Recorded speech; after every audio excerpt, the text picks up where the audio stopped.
Good evening from London, wrestling fans. I'm your host, Ben Allison, and you are listening to Wrestling Republic's daily broadcast, your one-stop shop for professional wrestling, insight, news, and reviews on a daily basis. And it's Sunday, December 10th, 2023, and you know what that means.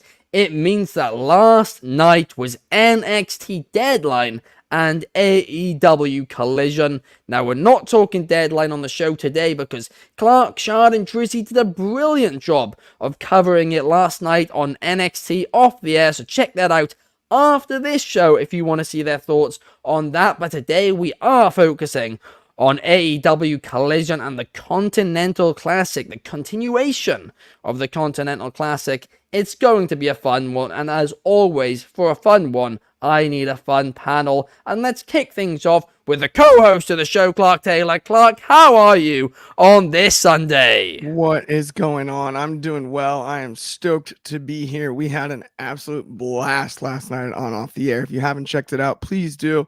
It was a good time. The show was a good time. I managed to squeeze in Collision a little bit last night and then early this morning as well. I finished the show and I truly enjoyed it. I'm stoked to get into it. And like you said, we have a fun panel today. Absolutely, we do. And, I mean, right off a match of his own yesterday, the match he had against Ignacio on the show. Soul, how are you today? And how are you feeling after, that battle between you and Ignacio last night? Oh, I don't know, mate. I think I've torn the old rotator cuff trying to go from pound to pound with that guy, but I think I'll be healed and ready to go as always. But I mean, hey, this is, another fun thing as well. This is my final week of the, I start on Monday returning, and Sunday I think it's the best way to end the week, and also with the two boys themselves. So, hey, let's get into Collision. Hey, absolutely. Absolutely. Soul's nursing a bruised shoulder and yeah, no, that's no good, but I do respect the not only the integrity to be here, but to just play through the injury. It's yeah, it's one of those things. Playing through. He's doing a Travis Kelce from a couple of weeks ago and just playing through the pain. Playing through the pain. But we do have a comment here, and the comment is from Bobby Petito. Hello, Bobby. I hope you are having a great Sunday. But now let's jump right into things, and let's jump right into the opening match from last night's AEW Collision, and that was Claudio Castagnoli taking on Eddie Kingston. And I mean, whenever these two step into the ring together, you're going to see just absolute brutality because these two despise each other, and we saw exactly that. Was it their best encounter? No. Was it a fantastic way to open the show? Yes, it was. And my complaint to this entire Continental Classic so far is that, well, one, there's been no story, and two, the match quality hasn't been as good as it should be if there's not going to be a story. Well, guess what? This match had a ton of story. They're doing the story of Eddie Kingston, doing the comeback. And then, of course, the match itself was great. So I've got nothing to complain about on this one, apart from, and I've completely forgotten the name of the finisher, but Eddie Kingston hitting his finisher 3 times, on the 3rd time pinning Claudio, and then for Claudio to sit up straight after the pin.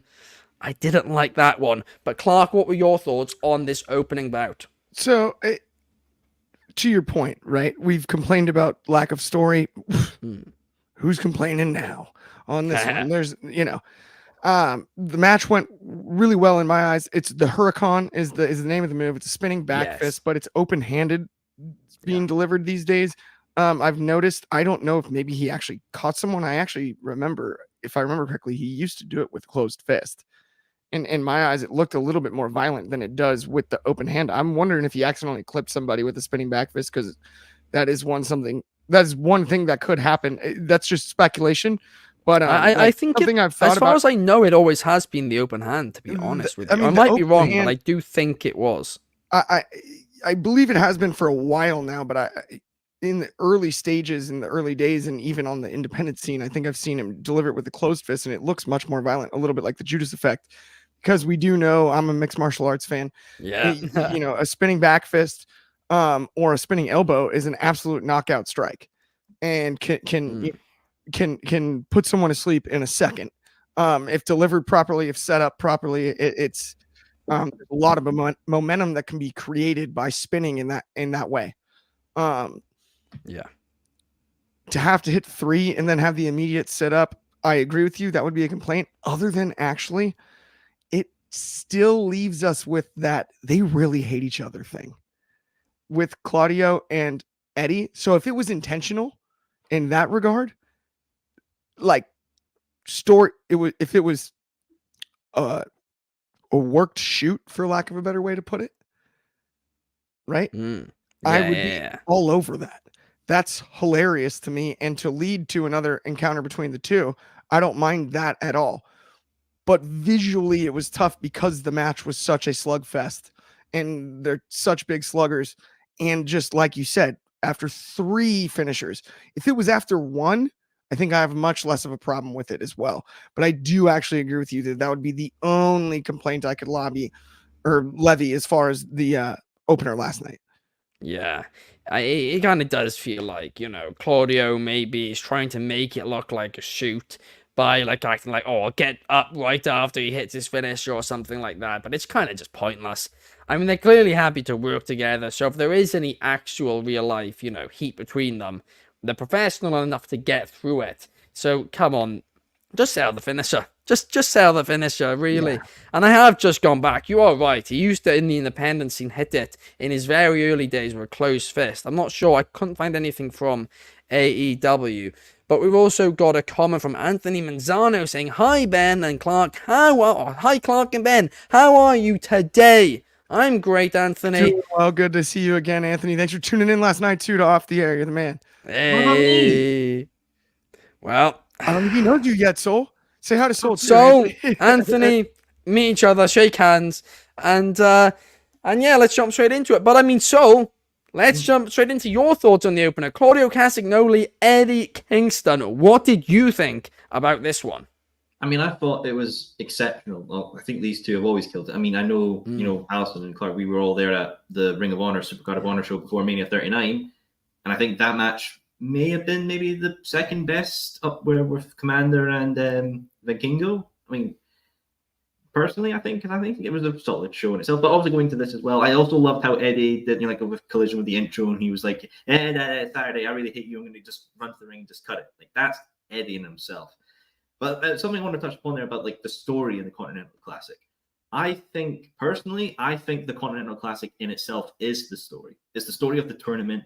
The first one, inaugural one, and then setting up. Yes, some matches have stories within themselves. For example, Claudio and Eddie, and Jay and Mark as well, they were matched up.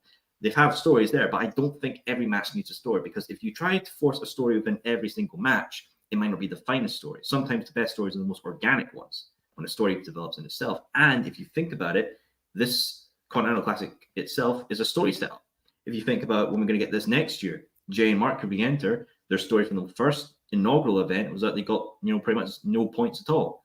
Can they then do a new version of their Continental Classic run, or is it going to be a repeat of last year? But yeah, I think stories are great. They are an extra thing to get people engaged, but I think some people put too much of a focus on them, and we should just ideally let stories form naturally. Yeah, no, I mean, that's a great point. I think the complaint isn't really about there being story within a single match itself, but throughout the tournament. Because if you look at the G1 Classic and a lot of these tournaments from Japan, which of course this is based on, they do tell stories, like, people going into the tournament maybe with an injury or something like that. And they've done these stories, or like somebody like starting from behind and then coming back. And they've done it really well in the Blue League with Eddie Kingston doing the comeback story. I mean, the title situations, I'll talk for another day. But Eddie Kingston, his comeback arc, I mean, that's been a good story. And also the Danielson eye, that's been another great story throughout it. In the A block, not the A block, the Gold block, let's be real about it. Half the matches from this point forward are just pointless. I mean, we've still got Jay Lethal versus Mark Briscoe to come, and I mean, both of them are eliminated. I understand the point that the entire thing will be, well, who will finish bottom? You don't want to finish bottom or whatever, but is that really enough for people to tune in and care about? I don't know. I do think, and to be fair, Clark said it early on in the tournament as well, that even though Clark said it early on in the tournament that as the tournament would go on, more storylines would come out of it, which is what has happened. But I do just feel like, especially the gold block, they could be doing more in just to, hook people in and make people care. Of course, Swerve Moxley this week, everyone's caring about that one. But a lot of the matches in the Gold League just haven't been standout. I mean, everyone's subjective of opinions and not their own enjoyment. Personally, I've loved it, and I think with wrestling, and not only just this tournament as well, there has to be someone to take the loss. Wrestling does have winners and does have losers, and there's going to be people that are going to lose, and they may not be. I honestly think when this tournament started up, you could put the sheet on the board and think who's the person who's going to be taking the most pins and losses, and people would have probably gone to Jay and Mark. Oh yeah, that's just how it's built up to crap. If you put it all with, some people say like, oh, why is Miro not in that, or why is hey, I love him, Jeff Jarrett not in it for the shits and giggles, because I would personally love to see that. I mean, hey, come on, look, Jeff Jarrett, Double J, everyone loves him. But I think, I personally have loved it. I thought it's been a fun tournament. I think with this, setting up of its own element within AEW, next year's could be even greater. No, I agree. It's just, I do agree, to be honest with you. I think they'll learn from this one as well, and I think they have learned from it, because Gold League got some criticism, and then that exact next week, a couple of days later on Collision, I think this was last week, they started really, trying to make stories within the tournament, and it got a lot more exciting. It's just like, when you go to, if you look at New Japan, for example, and look at the best G1 climaxes, it's been the ones where the top guys have taken a few losses. And I know to, an American audience, that might be a bit of a difficult thing to get over. Like, why is John Moxley, losing to Mark Briscoe or something like that, like a shock win like that. And it's like, fair enough, but it gets the tournament a lot more interesting when it's like there's 2 matches to go and like anybody can still win it. And last week, obviously, is going to be narrowed down. But no, I think there's great points here, and I do agree with you, Soul. I think next year's tournament is going to be even better.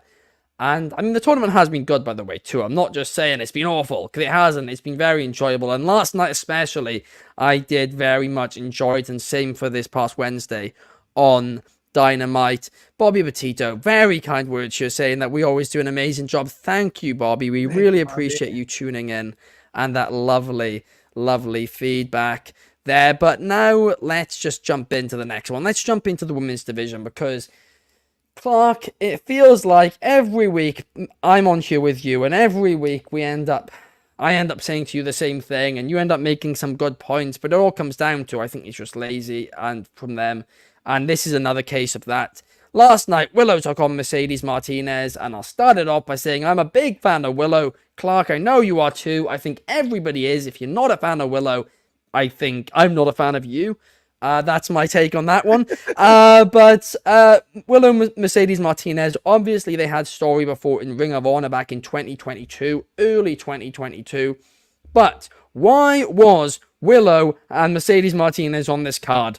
There's absolutely zero reason for it. I thought I missed something, so I did even more research again. I watched Rampage again. I watched Control Center again. I missed nothing. There was literally no reason to put this on the card. We talked on Friday's show about Charlotte versus Oscar being random. Well, at least they're in, a few defactions or groups, whatever you want to call them, are in a, feud against each other. This was just completely and utterly random and was just completely lazy in my eyes, but the match itself I thought was really, really good. But what did you think, Clark? I agree with you on the stories in the women's division and that this was booked randomly, but who am I to complain about Mercedes Martinez against Willow Nightingale? But one time we've got to complain. One time you say this every week. One time we've got to be like, hang on a second. The men's division has stories, the women's doesn't. Well, we had one that was started this Wednesday with Julia Hart. And we've got one going with Toni Storm as well. Dr. Britt Baker is going to be mixed back in hopefully soon. Willow Nightingale put on a great match and stole one against Mercedes Martinez. This could be the start of a story that we see on Collision. And I think Mercedes Martinez, who's been everywhere, really, even just the last 4 years, And every time I see her, looks so imposing and so intimidating. For Willow, who's very, very good physically and strong physically in the ring, stylistically speaking, to be in a position where she has to roll someone up to get the win in a really good back and forth match, to me, is the start of a story of sorts, I hope. That's all I can add on that. Do I agree with you on why did we put this together and do we need more explanation? Yes. But I have to give the two performers absolute credit for doing what they did with the time that they were given. And not only that, both Willow and Mercedes looked awesome. So they did. Let's add to this story. Now it probably is a story, because how about Willow then with the win moves up in the rankings and starts maybe, they start teasing a shot at the TBS title or a shot at the world title, and Mercedes Martinez, the mercenary, essentially starts hunting her down, going like, I got rolled up. That I was more dominant in that match than you were. And there's a great story right there. I agree. It's not that hard. We just need to capitalize upon it, right? As a whole. But I'm not disagreeing with your points as far as the general state of the women's division of late, but you also have to start somewhere. It's the classic, like, you go to the gym for the first time in 2 years and you're not going to be able to lift like somebody who goes every day, 3 times a week. Right. So you have to start somewhere. Clark, every time when you come and make these points, they're great points. What you just said there is a great point. You do have to start somewhere. But here's the thing. Every single time they do these stories in this women's division, this is the way they either start them this way or they start them when missed. It's one or the other, right? But here's the big point, though. Yes, you need to start them somewhere, but in the men's division, do they suddenly go, oh, let's put 2 of the top stars, Claudio and I don't know, Kenny Omega against each other on Dynamite this week? Why? No reason why. But we'll have a story once it started. They've not. They have not done that. I think the very early first few Dynamites. What? For sure. They've never done that. They've done it maybe 6-man tag team matches, or maybe one of them's come out, or maybe it's been a backstage thing or something. Even if it's been bad, they've not just randomly booked something between the 2 of the top stars. They've done it between tag teams and like mid-carders and stuff. But Willow's in a position now where she's one of the top stars. Fair enough, Mercedes Martinez. It isn't, but they've done it when people are top stars. And this is the thing, they're treating all the women like they're lower mid-carders in the men's division. That's my issue with this women's division. They're just not getting the time it deserves, and every time they give it the time it deserves, it delivers. So you just cannot blame the women in this situation. Britt Baker was killing it with her promos last year. She hasn't been given a mic once in 2023. It's just, it frustrates me. I'm honestly, this company, this WWE, right, for the storytelling, the women's division storytelling when it started, Kenny Omega was up there, throwing out disses and saying, no, women are going to be equal in this company. And quite frankly, it's been an absolute embarrassment to put it on. You've not given them nearly as much time as you've given the men. You've not given them the same promo time. You've not given them the same effort when it comes to writing stories. It really does infuriate me. I mean, listen, the WWE main roster, we complain about that, and rightfully so sometimes, but that's levels above it when it comes to storytelling in the women's division right now. I did still think it was a good match last night. I'm sorry. Oh, I did too. I thought the match was great. But the thing is, these 2 women deliver. Newsflash. Guess what? Every week, the 2 women, well, almost every week, right? I know there was a match, Britt Baker, Taya, Valkyrie earlier this year, wasn't great. Most weeks they deliver fantastically. Right? But they don't get the same opportunities. I go back to the loss of Thunder Rosa, followed by the loss of Jade Cargill. Thunder Rosa isn't gone forever. Hopefully she is healthy and ready to return. But losing stars of that caliber in the same calendar year is going to hurt things. You had to change a lot of plans. Soraya. Britt Baker's still no. Britt Baker's still there. Soraya's still there. They're not using them. No, but Soraya didn't nearly land the way that we anticipated. Her landing. Whose fault is that? A return. I don't the booking. know. I wouldn't necessarily say just the booking. I don't know. I think we thought we were getting CM Punk in female version, and the fans did not react in that way. I'm just saying, and that's not Sarai's fault or the booking's fault. Actually, I think that's somebody's fault. Pure the reaction fault. I mean, you can't blame the crowd now. You can't blame the crowd. It's either mistakes happen. I wasn't as pumped as I would have been. That's what. Well, whose fault is it then? Like that's anyway. I agree. It's a mix of both, but I really just I can't. I mean, Soul, I can see you're jumping at the bit to say something on it. Go ahead. If you look at AEW's women division on who they've lost this year, they've lost Thunder Rosa, who is someone who's quite established and a big star that a lot of fans got behind, was injured. Jamie Hayter, injured. Britt Baker does have also a career as a dentistry that I think maybe might be. She's tweeting criticism of not being featured, so that's just a false excuse. She's not being booked. I mean, maybe you don't know. I mean, could possibly be. But I also think as well, if you look at AEW's women division, yes, they have like some long-established wrestlers like Ruby Soho, like Saraya, like Toni Storm, and many others who have been there for the longest time. But they still have a lot of other talent that are new and like unfamiliar to like the television scene and how things work there. Willow, kind of more the Ring of Honor type last, and that was during the whole pandemic era where they weren't really doing the more TV time worthy thing. Julia Hart is probably one of the most breakout stars of the year, and yes, she's now been killing it. But we are at the end of the year. Hopefully next year, as the TBS championship, we do a lot more. Someone who they put a lot of stock into in Jade Cargill, all eggs in the one basket, went off to WWE. That's them lost someone very substantial for the women division. Who in the women division, like honestly, compared to like the men's side, is like a star, like someone you could put. Well, that's their fault. That's their fault, though. They could have built it. Britt Baker was. She's not being featured. Toni Storm is. No, it's excuses. So, I've said it before when Tony Khan made the absolute ludicrous take that the reason the women weren't being featured was because they're not drawing enough ratings. Yeah, of course they're not drawing enough ratings because you haven't established them, right? Great point about Jade Cargill. That is a very, very fair point, right? But outside of Jade Cargill, and they've lost CM Punk in the men's division too, Thunder right? Rosa. So it's Thunder Rosa, yeah, two, right? But even then, she wasn't. Injury. Well, yeah, but exactly, you've had so long to rebuild. It's two. They lost CM Punk and Cody Rhodes in the men's division too, right? It's their fault for not building them up. All of this stuff about or the women's division, when they're given chances, they deliver. It's just excuses. That's all I'm hearing from everybody on this situation. Nobody wants to just point out the fact that AEW aren't giving the women. Toni Storm's run. I mean, there's a lot of praise to be exactly right now. I mean, in the TBS title Jade Cargill made for over a year, they lost Jade Cargill.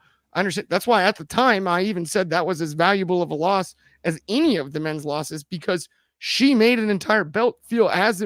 When Cody Rhodes said, I want the TNT title to feel as important as the AEW world title, he never accomplished that. And the TNT title has never felt that important. Guess who did? Jade Cargill. Jade did it. Jade made the TBS title feel like the most important belt in the women's division. And that's a gigantic loss in that regard. I'll say something as well. Drastically affects and hurts storylines, not just for her, but Chris Statlander, not just for the title, but I mean, multiple other performers were deeply affected by that. Mm-hmm. I mean, absolutely. Go ahead, Soul. I'm sorry. Yeah. I mean, I'll say in like 2024, like there's other companies as well, and I feel like the WWE for women and even TNA as well are the best places to go destination-wise because they do offer a lot of beneficial. Even NXT as well. NXT's probably got the whole best women division in the world right now. I mean, I think NXT is the best one. But if I'm thinking like who in AEW, what do I need to do next year, especially for the women division, is honestly hire more names like Taya Valkyrie, get her back on AEW television more oftenly as well. Hire people. I mean, I'm just thinking like in the UK right now who are exceptional. Get someone like Session with Martina signed in that roster, or someone like Alex Windsor. The Red Pro Undisputed Women's Championship. They got other people like Lizzie Evo, Molly Spartan, all great talent up and down our country as well. And obviously, there's plenty of artists in the States. Some that are signed to NWA, some that do GCW stuff. Like even get someone like Ali Catch on as well, or Matt Cardona's tag team partner. There's Steph DeLander, I believe she called. She was purely in NXT. Like someone like that added onto the roster, and I truly believe, like if they more focus on building in bigger stars, because sadly, it's still a lot of young talent, and it's always good to have young talent, but you need the more experienced talent to be the draws, to be the eyes, to be the champions, to help build things up for when the younger stars are ready and their time is right to take that belt and run with it. But they've got Soraya. They've given her, whether or not, obviously partly maybe she's to blame, partly the writing's to blame. But Soraya, right, a couple of years ago was the biggest draw for a women's wrestler on the planet, and you've got her, right. She had an absolute blockbuster hit, a movie which went beyond wrestling fans and went into the mainstream and was just really highly praised. So, I mean, listen, we can talk about this all day. There is points there. The Jade Cargill point's a very good one. It is. The Jade Cargill one, obviously, they put a lot of stock in her. She then left, and they're in that situation. Still, I believe that Julia Hart, Willow, Sky Blue, a lot of these talents who they have been given TV time to lately and have started to build, but I believe that they should be given more TV time, and they need to be doing that to more young stars as well. Will ratings dip for some segments initially? Yes, they will. But long term, they'll then raise from that, right? And their women's division, I mean, it's absolutely huge. I mean, they sent Athena, right, who was a big star as well, to Ring of Honor, let's not forget. So I do think that there's only so many excuses we can make on that one. We were going to talk about Wardlow versus Willie Mack. We're not going to now. Instead, we're going to move on to Kenny Omega versus Ethan Page instead. And I mean, we take a breather for a minute. Right, let's be a bit more positive now, because Kenny Omega, great as always in the ring. Ethan Page, somebody who I believe is just highly, highly underrated. He is somebody who I don't think has been given enough TV time again for the crowd to really, really care about him. But listen, if this is the start to, a nice run for him, awesome. Obviously, he's got that match at Supercard of Honor next week against Tony Nese, which they did a good job of mentioning in this match against Kenny Omega. But it was a good way to, showcase Kenny and a good way to showcase Ethan Page. I've said it about other stars and I'll say it again. You need to choose who you're going to showcase on TV, and then the ones who you're not going to showcase, you just, I mean, you've either got send them a Ring of Honor or just do something, because you can't just, people can't just reappear once every 3 months. If there's not, a good reason for it, like an injury. That can't be happening, and that's what's happened here. But the match was good. Hopefully it's something, the start of something bigger for Ethan Page, because he's great. I mean, Saul, do you agree with me there? Are you an Ethan Page fan? Oh, absolutely, brother. 100% agree. I even like watching Ethan Page's little vlog, and I follow him on Instagram as well. The guy is charismatic, and also, I think one of the most important things about a wrestler, he gets your attention and makes you feel for him. I want to see Ethan Page do so much more. Like, I hopefully, after this Ring of Honor thing with Tony Nese, he either goes for the TV championship or for whoever's going to win it at the show or something else. Hey, I would honestly love to see down the line Christian Cage with the TNT title versus Ethan Page. Ethan Page is, a dad in himself. That could be a bit of a storyline thing there. Christian Cage's like, Nick Cage, my boy, I love you so much, and it's mine too. And it's like, no, I am actually a real father, and I'm going to show you and lead by example of how a father should be. And, please, if this does happen, this will be absolutely funny. Have Dynamite on Father's Day, and that's like the match headliner, TNT Championship, Christian Cage versus Ethan Page. I'm just saying, I would think that'd be absolutely hilarious.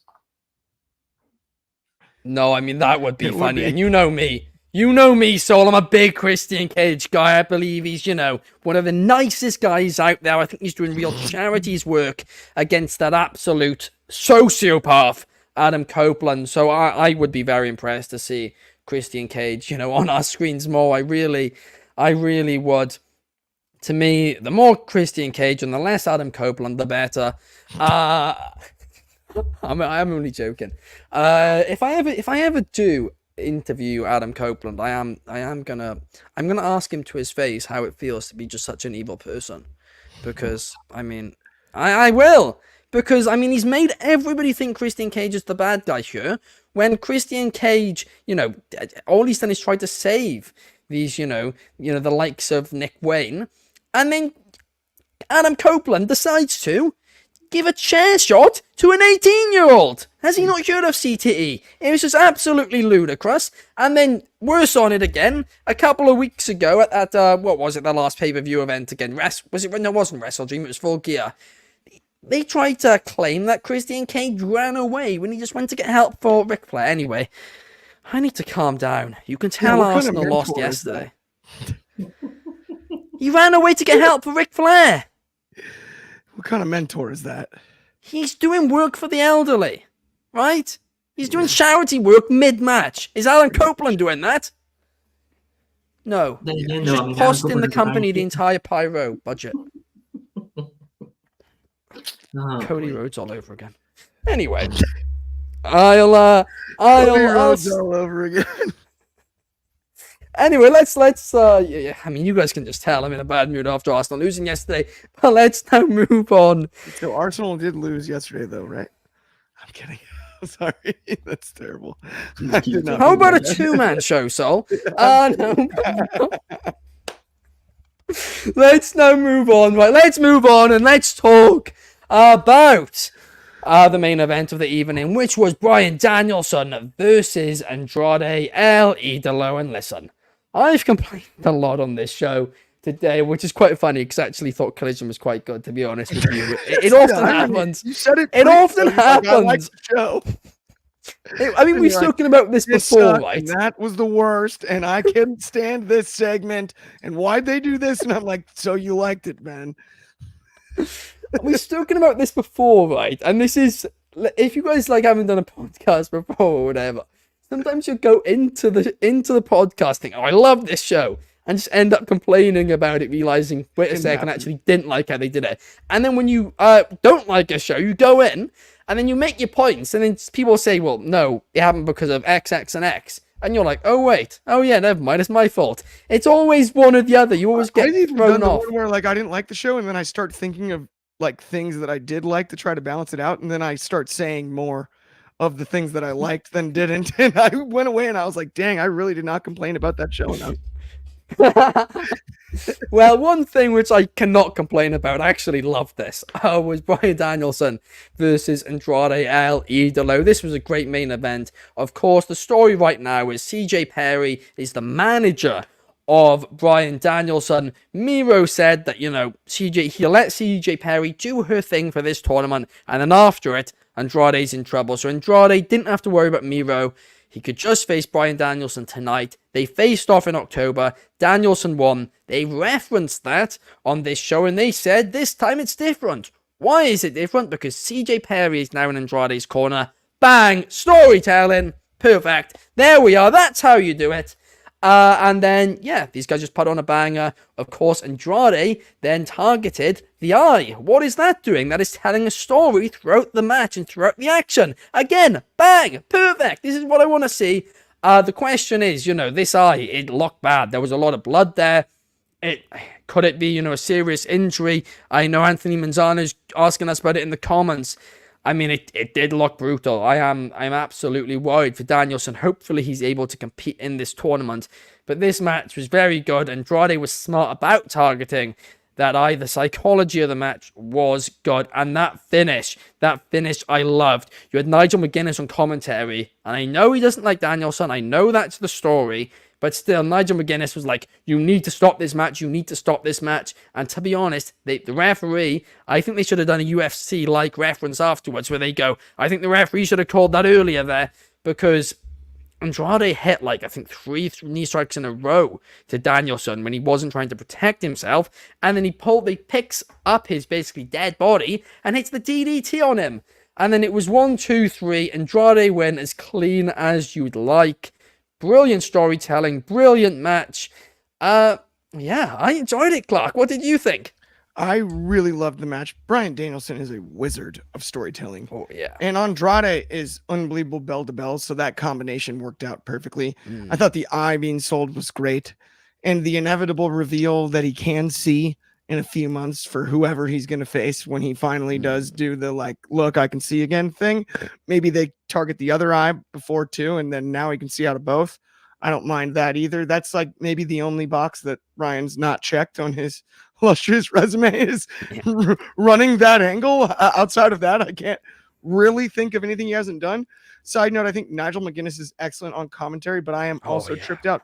What is up with him going full polo shirt like he's going to an insurance conference when we got Shivani suited up basically in the sport coat and tie, and you've got the rest of the announce crew. Why is he dressing up like he's teaching dodgeball at the YMCA to do commentary unless he's trying to wrestle somebody? I cannot figure that out. Can we get the guy a jacket and a tie? I think he is going to wrestle somebody, and I think that man is Bryan Danielson at Wembley Stadium. Too. I hope think so. With almost without a shadow of doubt, the way that he has taken shots on him on commentary every time, I think it's just subtle enough, but it's that classic. If you watch and you're a fan like we are, you recognize it and you know what they're insinuating, you know what they're hinting at. You don't necessarily need it to be tomorrow or the next day for it to be advanced, for just the little tiny, just put it in the back of our minds. Don't distract us from the match at hand necessarily, but it's in the back of your mind. And I couldn't agree more on the possibility of whether it's All In or even maybe All Out. Maybe even a 2-match series would be amazing. It has to be All In. I think All In would be the coolest for sure. But because that's when Danielson's retiring full time as well. So is that official? It's not official, but Danielson's basically said it's official. Like, he's basically said, we're retiring from full-time action. He'll still be part-timer after that, but he said that that's kind of going to mark the end of the year, is what he said, because it was originally meant to, the year that he had in his head was originally meant to be I think it was meant to be like July. But because he couldn't do Wembley this year, that's the one thing he still really wants to do, he said. So I think that's going to be when he wraps it up full-time. That makes sense, and either way, I'm excited about the match, but I mean, that would be, I really have no complaints about last night's match between Andrade and Danielson. I mean, also, by the way, to wrestle in an eye patch. I know. That completely messes up your depth perception. I don't know if anyone if you really think about that, but covering one of your eyes. Yeah. We spoke about it last week with the kicks as well. The kicks missing. It's because obviously you can't gauge the, distance. The distance. Yep. It's one of those that's, I mean, that is a tall task to ask. I mean, you even look at the new signing for the UFC, the guy that they're calling the Pirate from Russia. He's blind in one eye. They won't let him fight in America. That's why all his fights are overseas in Abu Dhabi, where there's not an athletic commission like there is in the US. He can't fight in Vegas. He cannot fight in New York because of that issue. I mean, it makes it that much more impressive to do it with an eye patch. I mean, it is literally, even though you still have the vision, is that much more impressive. And Bryan Danielson didn't need to do anything to impress me, and he continues to do so. Not to get political here, but if that fighter's, put in all that time, all that work, all that, really hard work to be able to fight with only one eye, let him fight. Come on. Agree. But that's what why are we doing here? I mean, Bisping used to lie to the commission about his eye being missing during his physicals. That didn't come out until afterwards. Well, in your words, what are we doing here? But so I want to get your thoughts on this one too, because obviously, it was a great match in my opinion. What did you think about Danielson and Andrade 2 on Collision last night? I mean, absolutely stellar. I feel like these two brought it more from their previous encounter on Collision. I like Bryan, GOAT of all time, honestly. I've always said there's two kind of GOATs when it comes to wrestling, the wrestler and the draw. I feel like Bryan's a really good contender for the GOAT of wrestling. Honestly, the man's amazing. But it's Andrade. Andrade's a really interesting one. I do love Andrade. I love the theme. I love the whole presentation with the mask. I was really, really over with Andrade when I went to, I think it was the Rampage before Revolution in 2022, and I really wanted him to win that freeway match for the TNT title. Obviously, he didn't, sadly. But here's the thing. I mean, I don't know. Can I get the three of us? Because I want to propose a question. Yeah. Do you guys think, because, Charlotte Flair's in WWE, Ric Flair's in AEW. Where do you think Andrade will go? Do you think he's going to stay with AEW? Do you think he's going to do it with WWE? Because I think he's going to go to WWE when his time in AEW is up. You guys agree, or I go ahead. Sorry, go on, Clark. Go on. I'll let you have it. I think he stays in AEW. Ooh, that is interesting. I mean, I'm almost inclined to believe with you for one reason, and that reason being that he was the one to beat Danielson in his tournament, the first one to beat him.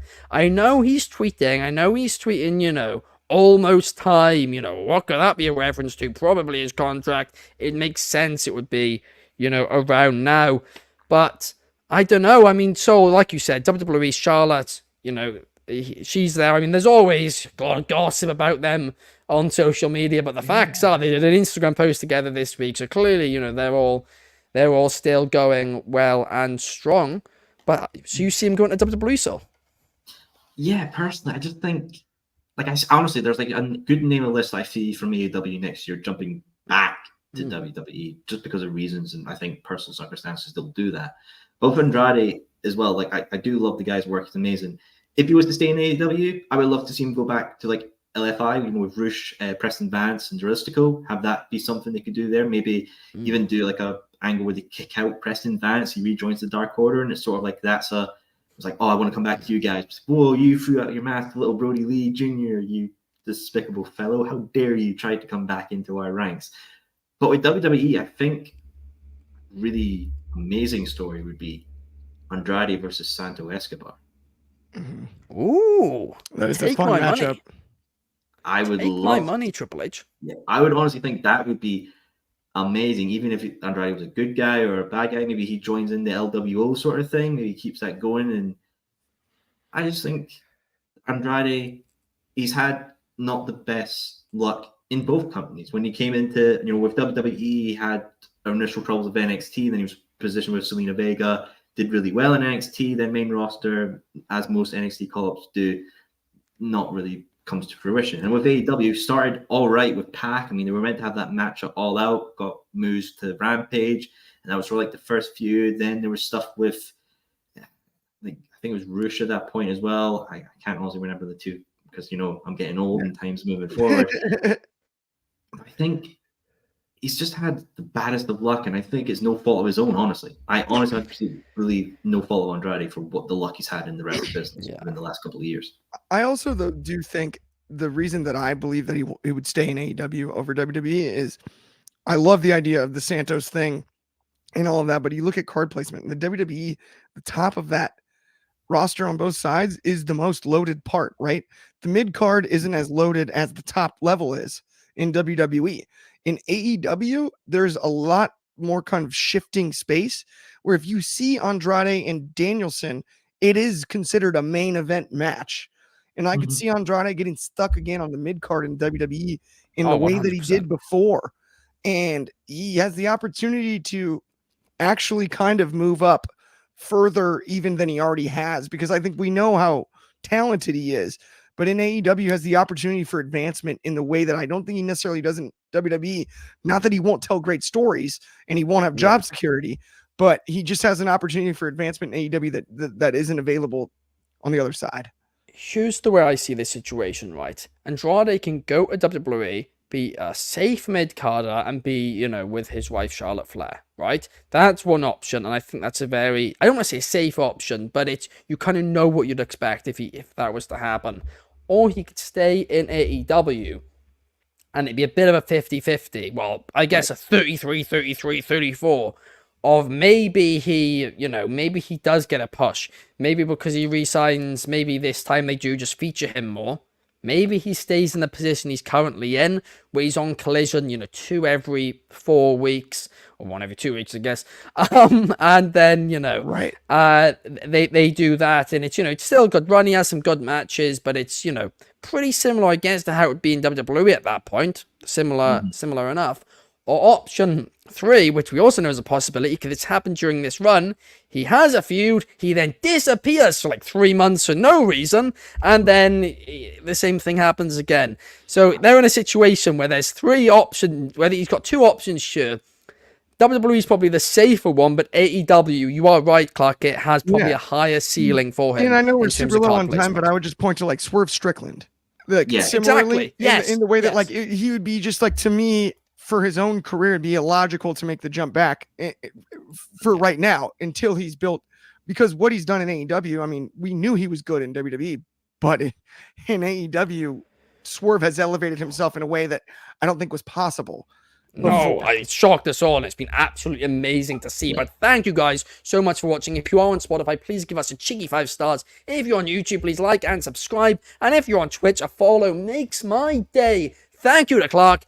Thank you to Soul. It's been a fun show. Tomorrow is Mailbag Monday. And make sure, guys, you send in your questions via the Wrestling Republic Instagram story to be featured in Mailbag Monday tomorrow. Thank you guys so much, and we will see you. Have a good day. Peace.